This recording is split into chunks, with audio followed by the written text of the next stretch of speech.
Tu débutes en wingfoil et tu ne sais pas trop comment t'y prendre? Ne t'inquiète pas, dans cette nouvelle vidéo, je vais te donner une douzaine de conseils techniques essentiels pour partir du bon pied.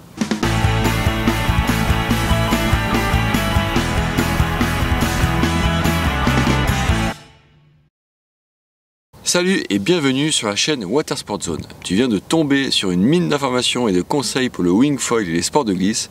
Alors n'hésite pas à t'abonner et à activer les notifications pour ne rien rater de mes contenus et optimiser ta progression.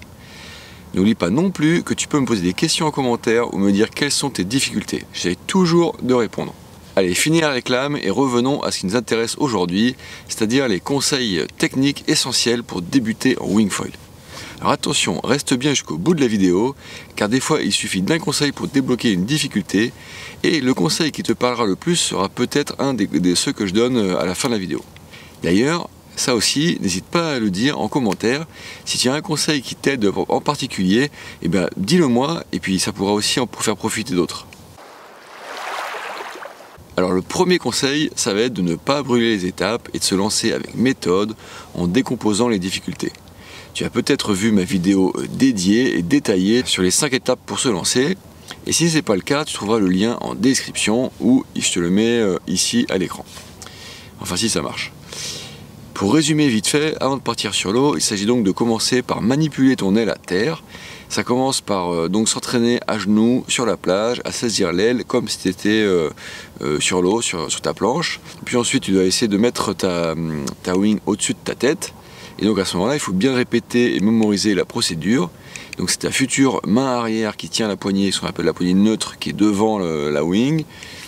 Et ensuite on croise les bras pour que la main avant vienne attraper directement la poignée avant. La main arrière vient ensuite se positionner le plus en arrière possible une fois qu'on a la wing au-dessus de la tête. Et ensuite, une fois qu'on a fait ça, en fait on se lève, on passe de la position à genoux à une position debout. Donc tout ça, ça se répète sur la plage et c'est vraiment le maniement de l'aile. Et ensuite, il y a aussi une phase où, même debout, on peut essayer de trouver les sensations, de voir comment l'aile prend le vent, etc. Par ailleurs, il est également super utile de faire soit du foil tracté derrière un bateau, soit de ce qu'on appelle le lee foil, c'est du foil électrique, pour apprivoiser le comportement du foil et en dissociant l'apprentissage de la gestion de la wing, donc qui était sur la plage avant, et du vent, etc. Donc on peut aussi faire un peu de wing sur une grosse planche sans foil, comme une type planche à voile à dérive. Ça peut aussi aider dans le cadre de cet apprentissage décomposé. Alors le conseil numéro 2, ça va être de s'entraîner à retourner sa wing également sur la plage. Le retournement de la wing, tu auras sûrement besoin de le faire sur l'eau. C'est souvent un petit truc un peu galère. Mais en écoutant mon conseil de retourner par une extrémité et non par le milieu, tu verras, c'est beaucoup plus facile, ça va te faire gagner du temps. Conseil numéro 3, au moment d'aller sur l'eau, tu vas devoir porter ta planche et ta wing plus ou moins en même temps. Tu peux aussi les porter séparément, par exemple, je sais pas, il y a une grande marée basse, comme ça, tu peux porter séparément. Et dans ce cas, c'est la planche que tu mettras d'abord au bord de l'eau et ensuite tu gonfles ta wing. Cette période d'approche de la mise à l'eau, c'est un moment clé où tout peut s'arrêter car la wing a une fâcheuse tendance à vouloir rencontrer le foil. Et je peux te dire un truc, c'est que ça finit rarement bien ce genre d'histoire et il y a souvent de la couture à faire. Donc le conseil, c'est de toujours porter son foil et sa wing à l'opposé avec le foil du côté au vent et la wing du côté sous le vent. Ainsi, tu vas t'éviter pas mal de soucis, tu iras moins souvent voir ton réparateur et tu vas gagner du temps sur l'eau. Conseil numéro 4. Une fois sur l'eau, mets-toi à genoux dans l'axe de la planche ou légèrement en biais si ça te rassure. Je vois qu'il y a d'autres personnes et des monos qui conseillent de se mettre en travers de la planche. Peut-être que ça marche sur les très gros volumes et si ça marche comme ça pour toi, que tu as déjà fait, écoute, pas de souci, continue. Si ça marche, pas de raison de changer.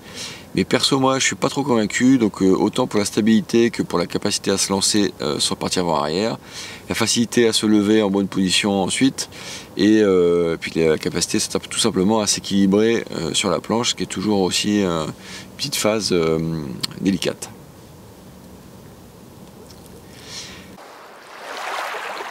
Donc conseil numéro 5, donc une autre petite astuce, si tu cherches ton équilibre lorsque tu es à genoux sur ta planche, tu peux aussi t'appuyer sur l'aile en la tenant par la poignée. Ça te fait un troisième appui et ça peut aussi aider à trouver ton équilibre, puisque vu que l'aile elle est gonflable et qu'elle est légère et qu'elle flotte, bah, elle risque pas de couler. Donc vraiment c'est un appui qui est relativement fiable pour trouver la manière où tu te sens bien avant de te lancer et de la prendre par-dessus la tête.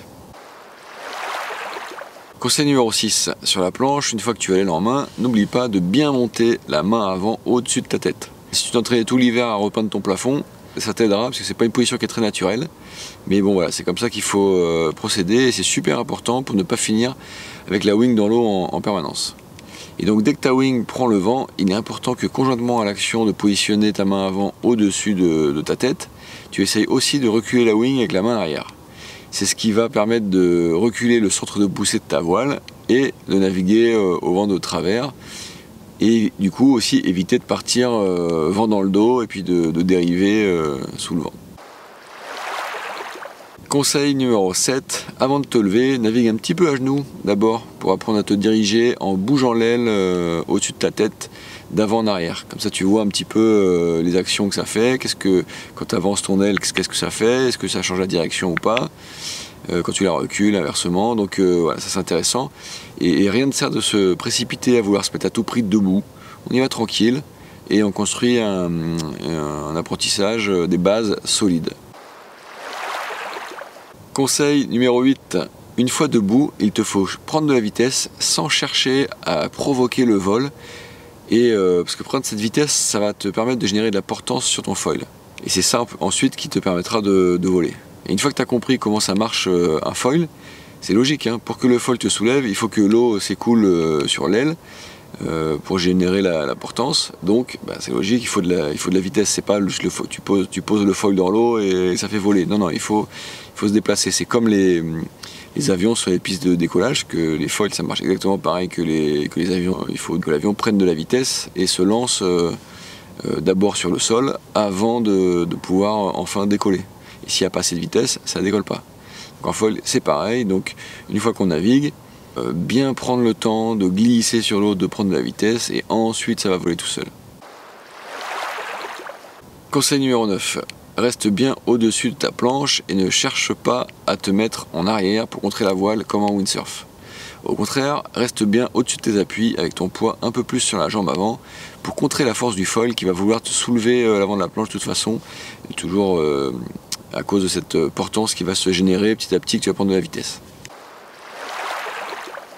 Conseil numéro 10, une fois que tu as effectué tes premiers petits vols, repère où sont placés tes pieds quand ça marche bien pour pouvoir reproduire ce placement par la suite. Des pieds mal positionnés par rapport au foil, ça ne peut pas marcher. C'est aussi une des raisons pour lesquelles je déconseille les full straps pour les débutants. À propos, j'ai fait une autre vidéo très complémentaire à celle-là, avec des conseils spécifiques pour les débutants sur le matos, les petits réglages, les petites astuces. Et je t'invite à la regarder via le lien à l'écran, ici si ça marche, ou sinon en description de la vidéo. Conseil numéro 11, ça va être de prendre des cours au moins la première fois, et ne serait-ce que pour bénéficier d'une sécurité et du matos adapté.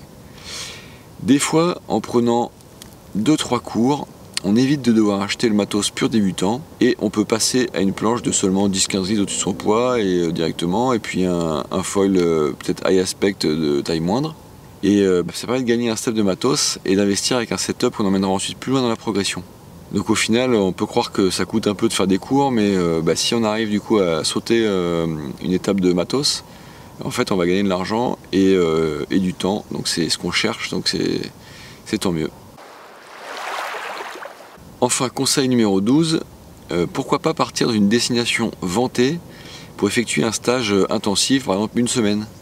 Normalement avec le bon matos, les bonnes conditions et les bons conseils, en quelques jours, et disons une semaine, on se retrouve bien débrouillé à commencer ses premiers vols, etc. Je rappelle que les bonnes conditions pour apprendre, c'est une mer plate et un vent soutenu entre 15 et 25 nœuds. Donc partir sur une destination idéale, ça peut vraiment être une bonne option pour ne pas galérer trop longtemps.